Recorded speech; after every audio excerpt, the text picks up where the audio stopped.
Reppin' Philly ain't a choice, it's a way of life. PhillyGoat.com is your one stop shop for Philly pride. Use the promo code Jim Montgomery for 10% off. Look fresh, stay Philly, Philly Goat. Go Birds.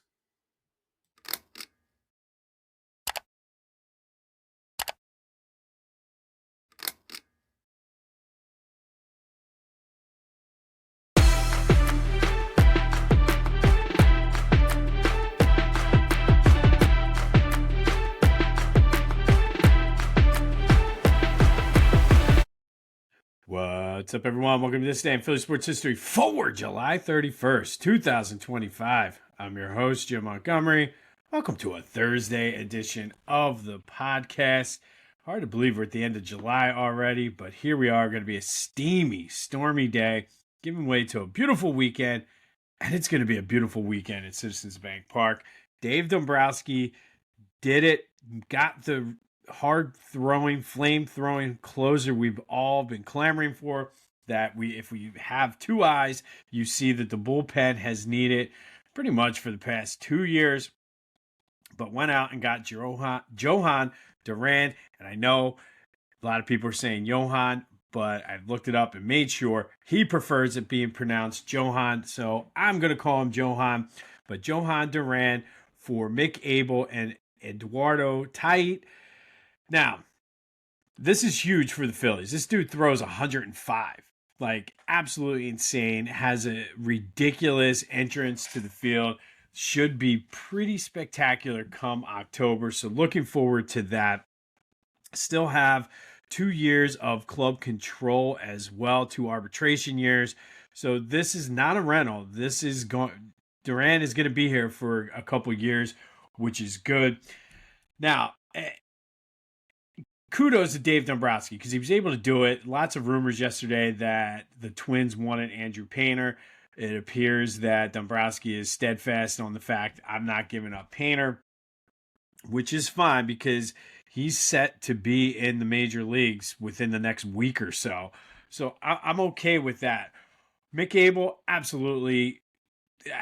He could be good. He could not.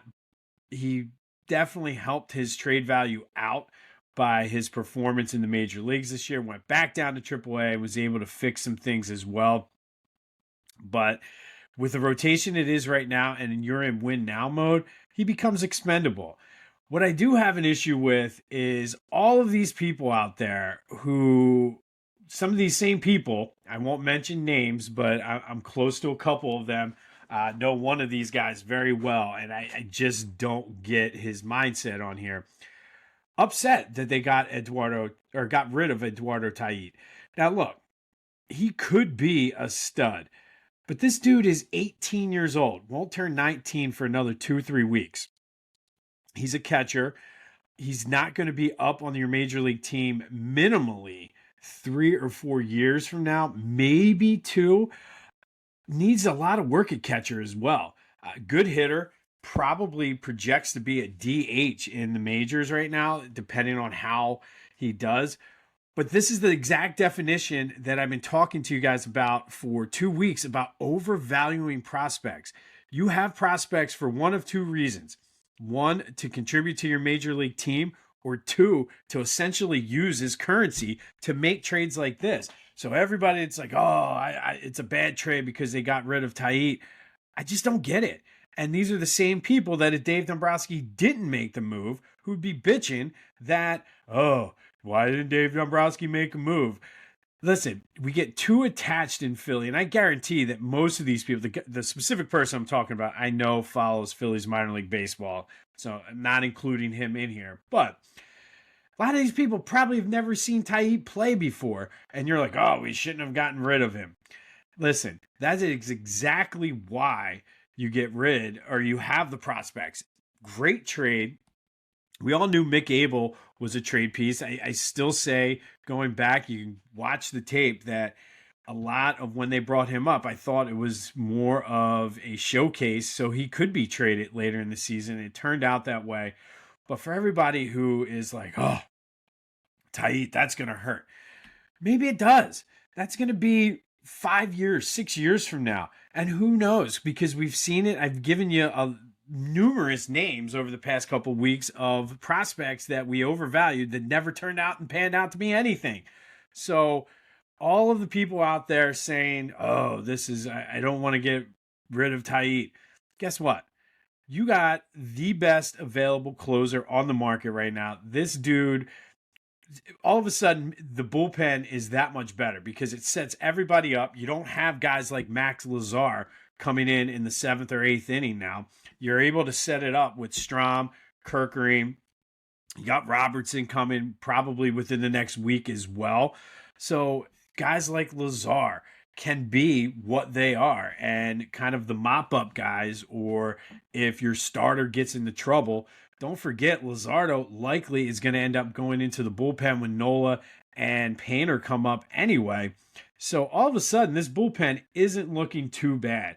And if it takes giving up an 18-year-old catching prospect who's 3 to 4 years away from the major leagues, okay, sign me up 10 times out of 10. So, Dave, you totally redeemed yourself so far, but I still want to see another move. I still think there's another move for a bat coming.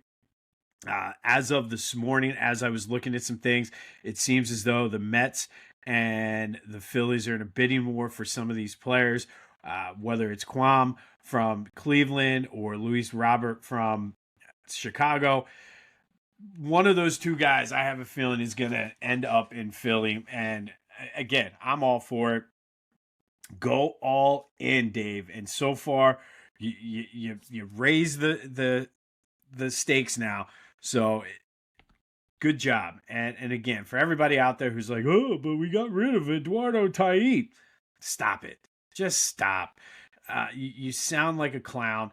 You sound like you're just trying to get people to click on your site. It's ridiculous. Yes. Was he one of the top prospects in the Philly system? Absolutely. But you got to pay to get the guys you need. And I did see some people claiming that, oh, well, if Dave Dombrowski had done better in the offseason, sure, he missed on Romano. He missed on Joe Ross. Although Joe Ross wasn't that bad. He's injured right now, but wasn't as bad of a miss as Jordan Romano is. But let's not forget part of the big reason the bullpen is in the shape it's in right now is because doofus Jose Alvarado didn't do whatever he had to do to make sure what supplement he was taking was legal. So let's not blame this 100%. And I'm mad that I'm sticking up for Dave Dombrowski right now because other than this move, his trade deadlines have been questionable at best. But a lot of this falls on Alvarado. If Alvarado wasn't an idiot, we might not be in this position. Don't get me wrong. I'm happy we got Duran now for the next 2 years. But listen, yeah, you missed on Romano, who wasn't bad last year, but it is what it is. Sometimes that happens. I mean, Howie Roseman misses sometimes. But to put this fully on his offseason moves, come on, man. You're clearly trying to rage bait, clickbait, whatever you want to call it. And this is because a direct result of Alvarado being a moron. So, again, Phillies upgraded the bullpen. I still would like to see another bat, though. And you saw last night why they need a bullpen piece. Now, there was a 4-hour rain delay, so sitting around like that, expecting to play at, I guess, whatever. I don't know if I think Chicago's an hour ahead of or behind us. So either way, you're planning to play at 2. You don't get to play until 5 or 1 and play until 4, whatever it was. I mean, that you're sitting around. It was a long rain delay. However, you can't lose 2 out of 3 to the White Sox. Luckily, the Mutts didn't take advantage of it, and the Phillies are still only a half game back. But they're off today. Dave better be on the phone working it. Again, Dave, ball's back in your court. I'm passing it right back to you. What's the next move? But Jhohan Duran is coming to Philly, and that entrance is going to be the Citizens Bank Park, like everybody's talking about the Eagles wanting to build a new stadium and put a dome and everything. Citizens Bank Park might need to be rebuilt this October after how electric and how loud that place is going to be during the first time. And I'm going down to the game tomorrow night. I would love for them to have that. Like it might explode tomorrow.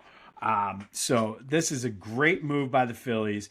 Don't listen to anybody who says, "Oh, but we gave up Tait." Tait was 4 years away from coming up and even remotely even thinking about contributing to the major league team. So you did what you had to do. Mick Abel, kudos to him for, after a horrible year last year, coming back, working hard, showing what he can do in the major leagues, tearing up AAA and making him the big piece, so to speak, in this trade. So I'm looking forward to it. Detroit Tigers are in town tomorrow. It's alumni weekend. Looking forward to that. Jimmy Rollins and Ed Wade are getting inducted into the Phillies Wall of Fame. Always fun to see all the old players come back. But this is a great move, especially when Steve Cohen up in New York is trying to keep pace and do the exact same thing. So Dave, you better be on the phone. You better not have slept last night.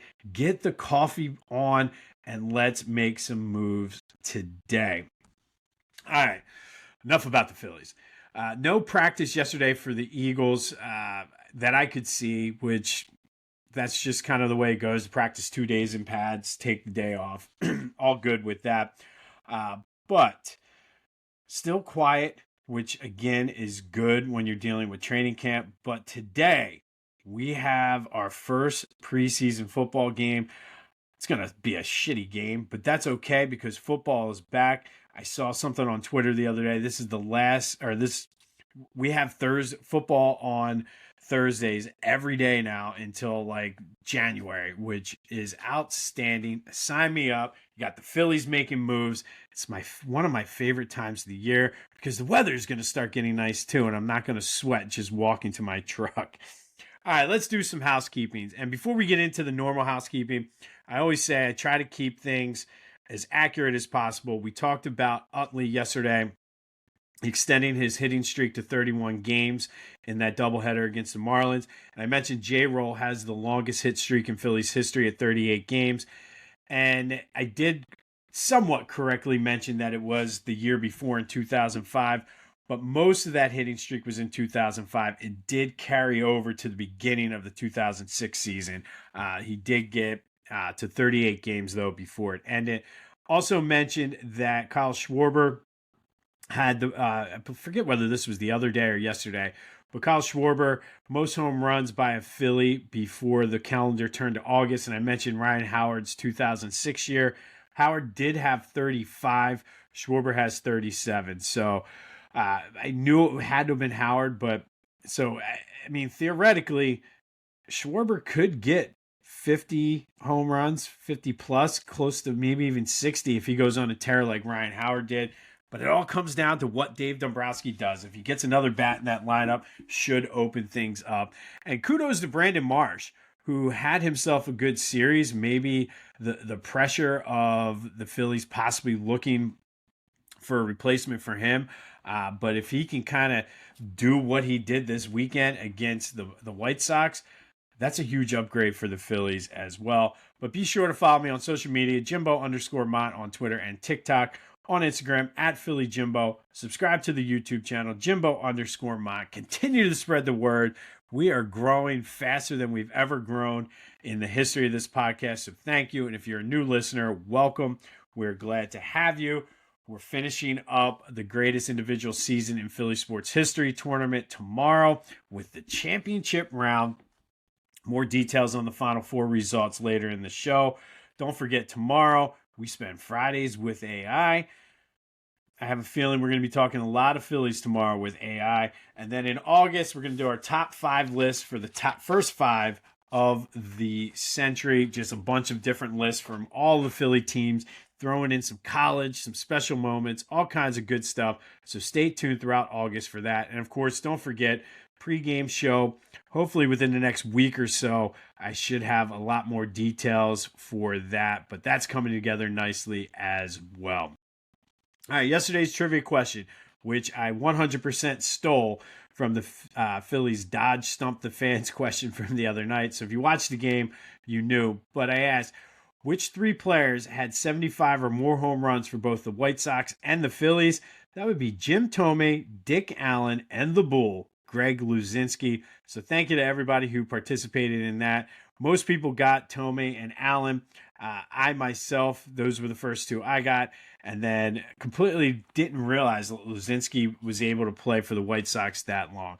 So thank you to everybody who participated. As always, you can come to the Discord channel, first link in the description, and answer trivia questions, have some good Philly talk, Philly sports talk, and that is just click the link, sign up, and you are in. Whether you're coaching Little League, crushing your fantasy league, or just rolling up to a bachelor party like a Philly legend, Lotwin Custom Hype Chains bring the energy. Fully customizable, totally unforgettable, and guaranteed to turn you into the MVP of the moment. Great for teams, groomsmen, or anyone who wants to show off with some serious swagger. Go to Lotwin.com, use the promo code TCCPOD, and get 10% off your own custom hype chain. Lotwin, let's get hyped together. All right, it is Thursday. That means it's time for Throwback Thursday, brought to you by Beach Caddy. Still time. A lot of people go to the Jersey Shore in August, kind of the last hurrah before the school year starts. So let Beach Caddy take the stress out of your Jersey Shore vacation. Go to beachcaddy.app. Use the promo code Jimbo to take 15% off of your move-in, move-out service, as well as your beach cart rental. Best beach carts on the Jersey Shore. I've been telling you all summer, the nice big inflatable wheels. You look like you know what you're doing. You look like a professional beach goer with these carts. Go to beachcaddy.app, use the promo code Jimbo for 15% off. All right, we're going to go back. And this week, it seems like everything's been tying in with the actual date, but we're going to go back to July 31st, 2009 for today's Throwback Thursday. And 2 days after he was acquired in a trade, Cliff Lee made his debut for the Phillies out in San Francisco, and he didn't disappoint. Cliff, in his first game with the Phillies, pitched a complete game, struck out 6, walked 2, gave up only 4 hits, 1 run, had a no-hitter through 5 innings, just dominated the Giants on this day. Phillies win this game 5-1. Jason Worth hit a 3-run homer. Cliff Lee, though, he wasn't done. He helped himself out at the plate, going 2 for 4 with a run scored. And this might possibly be the most successful trade in Phillies team history. Hopefully, Jhohan Duran comes in and blows Cliff Lee's 2009 season with the Phillies out of the water. That would be best case scenario. But Cliff, after the trade, went 7-4 with a 3.39 ERA, 74 strikeouts, 3 complete games with a shutout in 12 starts. So completely dominant for the Phillies down the stretch in the regular season. Started 5 games that postseason, went 4-0, 2 complete games, a 1.56 ERA, went 2-0 in the World Series, including Game 1 with the old nonchalant catch that he had, like he couldn't be bothered and was bored to be pitching in the World Series. A fun fact about Cliff Lee's postseason that year, he hit 273 with a stolen base. So Cliff Lee, coming from the American League at a time when there was no DH, loved to hit and was pretty damn good at it. We all know Cliff was traded that offseason, came back from 2011 to 2014. But is this trade, the Cliff Lee trade, is this the best trade in Phillies history? It's one of those things you could make the argument. I mean, you have Curt Schilling, which ended up being a good trade for the Phillies. Brad Lidge obviously became a good trade. Lenny Dykstra. You could mention John Kruk in there. But to me, it comes down to this Cliff Lee trade or Steve Carlton's trade in 1972. We're going back a little bit for the Steve Carlton one. But I think because of just his dominance throughout the 70s and early 80s and the fact the Phillies won the World Series, you might give the slight edge to Steve Carlton. But post-trade, like the time that the period after the trade, I don't think anybody was as dominant as Cliff Lee. Hopefully, Jhohan Duran can make us all forget how good Cliff Lee was. But that is Throwback Thursday. Cliff Lee made his major league, or Phillies debut, I should say, on this day, 2 days after being acquired from Cleveland, when pitched a complete game, 1 run, no hitter through 5, and had 2 hits at the plate. So that is Throwback Thursday, brought to you always by Beach Caddy. Use the promo code Jimbo to take 15% off your move-in, move-out service, as well as your beach cart rentals. All right, sticking with the July 31st theme, we're going to go back to 2011 today, a team that Cliff Lee was on. And Raul Ibanez had himself a day, almost single-handedly beat the Pirates. Phillies would have lost this game if it wasn't for Raul Ibanez. He put them on the board first with a solo shot in the second, tied the game with a 2-run shot in the 8th, and then walked it off for the Phillies in the 10th with a double. Went 3 for 5 on the day, 4 RBI as the Phillies beat the Pirates 6-5 that day. The Phillies opened up a 6-game lead on the Braves, and it was just that most wins in team history. They went on coast mode at that point en route to that disappointing first-round loss to the Cardinals. But again, what a great free agent signing Raul Ibanez was. And I remember everybody's like, oh, man, he's old, he's this, he's that. But he really was a contributor for that 09 through 11 run that the Phillies went on. And then some other milestones and transactions on this day in Phillies history. First, in 1987, Steve Bedrosian saved his 30th game, becoming the first Philly to reach the 30-save milestone. He ended up winning the Cy Young. Only had 10 more the rest of the season. It was a kind of not a good team for Steve Bedrosian, but first Philly to go over 30 saves in a season. 1994, the aforementioned Steve Carlton, going to be talking a lot of lefty today, but Steve Carlton was inducted into the Baseball Hall of Fame on his first ballot. 2015, Pat Burrell was inducted into the Wall of Fame. Looking forward to seeing his teammate J-Roll get in tomorrow night. And then a lot of playoff and Philly fan favorites, playoff heroes and Philly fan favorites were traded away. This was a big day for sort of the end of that golden era as well. But Milt Thompson, Terry Mulholland, Shane Victorino, Hunter Pence, and Cole Hamels were all traded away from the Phillies on this day. Various years, but kind of signifying the end of the 93 team as well as the 07 to 2011 run as well.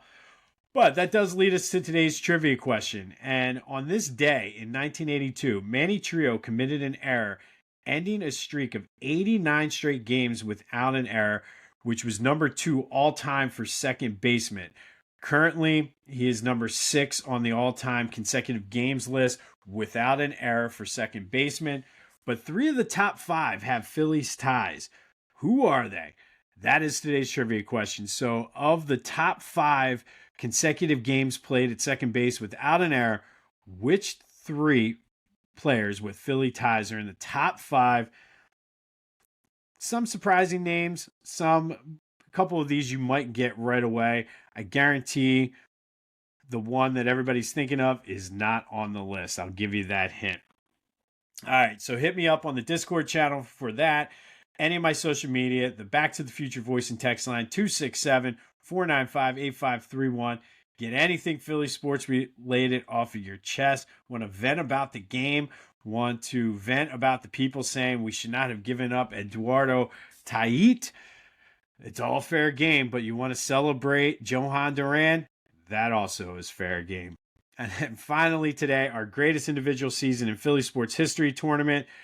First Final Four matchup yesterday, it was a rout. Steve Carlton from 1972 won with 83% of the vote over Eric Lindros's 94-95 season. hard to argue that because Steve Carlton, like I said, that was one of the all-time great seasons in Major League Baseball history, let alone Phillies history. So Steve Carlton will be in the final tomorrow. Who will he face? Our second Final Four matchup, and this one, you thought yesterday's was a tough one. This is a doozy. We have the Eagles region champion and number one overall seed, Saquon Barkley from 2024. We all know what he did, taking on the number two seed, Wilt Chamberlain from 1961-62.